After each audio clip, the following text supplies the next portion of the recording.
എല്ലാവർക്കും നമസ്കാരം. പിന്നെ ഇന്നത്തെ ദിവസം നമ്മുടെ ഒരു മാറ്റമാണ്.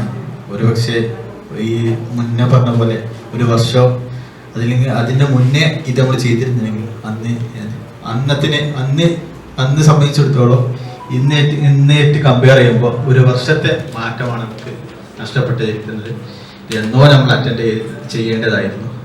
കാരണം പല പോയിന്റ് ട്രെയിനിങ് ക്ലാസ് ഒക്കെ കിട്ടാറുണ്ട്. പ്രത്യേകിച്ച് ഞാൻ ജ്വല്ലറി സ്റ്റാഫ് ആകുമ്പോൾ ഇതുപോലെ ട്രെയിനിങ് ക്ലാസ് കിട്ടാറുണ്ട്. ഈ പറഞ്ഞ പോലെ ഇതുപോലെയൊക്കെ സംസാരിക്കും, എവിടെ നിർത്തണം അല്ലെങ്കിൽ ഏത് പറയണം, എപ്പോൾ പോയിന്റ് പറയണം, അതൊന്നും അറിയില്ല. ഇങ്ങനെ സംസാരിച്ചുകൊണ്ടേ ഇരിക്കും. പക്ഷെ കറക്റ്റായിട്ടൊരു സ്ട്രക്ചർ പറഞ്ഞത് എനിക്ക് ഇവിടുന്നാണ്. അതിൻ്റെ ഒരു ഭയങ്കര പാട്ടേൻ ഉണ്ടായിരുന്നു. കാരണം വെച്ചാൽ ഇതേപോലെ മൈക്ക് കെട്ടി ഇങ്ങനെ സംസാരിക്കാന്നല്ലാതെ ആരെ ക്ഷണിക്കണം അല്ലെങ്കിൽ ആരെ വിളിക്കണം എന്നുള്ളതൊന്നും കറക്റ്റായിട്ട് കാര്യം പറഞ്ഞു തന്നിട്ടില്ലായിരുന്നു. നല്ലൊരു ക്ലാസ് ആയിരുന്നു. അതിനപ്പുറം സാറിൻ്റെ ഒരു വാക്ക് എനിക്ക് മറക്കാൻ പറ്റില്ല. ഒരു ട്രെയിനിങ് ക്ലാസ്സിലും ഒരു സാറും പറയാത്തതാണ്.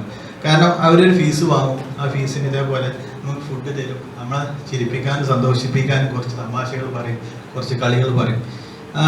സാറ് പറഞ്ഞൊരു വാക്ക് എന്താ വെച്ചാൽ, നിങ്ങളെ കൂടെ ഞങ്ങൾ എപ്പോഴും ഉണ്ട്, നിങ്ങൾ റെഡിയായാൽ മതി. ഇതുവരെ ഞാൻ പങ്കെടുത്ത ഒരു ട്രെയിനിങ്ങിലും അങ്ങനെ പറയാൻ ഒരാൾ തയ്യാറില്ല. എല്ലാവരും അവർക്ക് വേണ്ടത് ക്യാഷ് മാത്രമാണ്. സാറ് ഒരുപാട് ആൾക്കാരുടെ നന്മ, ഞാൻ പറയുന്നത് ഈ കണ്ണൂർ ജില്ല മാത്രമല്ല, ഞങ്ങൾ ജില്ല പോലെയുള്ള ജില്ല, മലപ്പുറം തൊട്ടടുത്തുള്ള ജില്ലയ്ക്കൊക്കെ വന്നിട്ട് ഒരുപാട് ആൾക്കാർക്ക് ക്യാഷ് മാത്രമല്ല, സാറിന് ക്യാഷ് വാങ്ങാം, നല്ലൊരു ക്യാഷ് വാങ്ങാം. അതിനോടൊപ്പം കാരണം ക്യാഷ് ഇല്ലാതെ കഴിയൂല. ഇതുപോലെ നല്ല ആൾ വെച്ച് നല്ല പരിപാടി നടത്തണമെങ്കിൽ അതിന് ക്യാഷ് വേണം.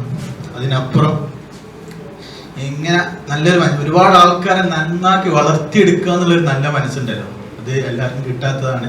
വെറും ഒരു ക്യാഷ് മാത്രം കാണുന്ന ഒരുപാട് ട്രെയിനേഴ്സാണ്. ആരും കുറ്റപ്പെടുത്തല്ലേ, ആരും മോശമാക്കി പറയില്ല. അതിനൊക്കെ വ്യത്യസ്തമായിട്ട് സാറ് പറഞ്ഞൊരു വാക്ക് വല്ലാതെ എനിക്ക് ഫീൽ ചെയ്തു. വളരെയധികം സന്തോഷം. ഈ കണ്ണൂർ ജില്ലയിൽ വരാനും പങ്കെടുക്കാൻ ദൈവത്തിൻ്റെ ഒരു ഇതായിരിക്കും. കാരണം ഞാനുള്ളൂ ആ ജില്ലയിൽ നിന്ന് മാത്രമല്ല. ഏതായാലും വളരെയധികം സന്തോഷം.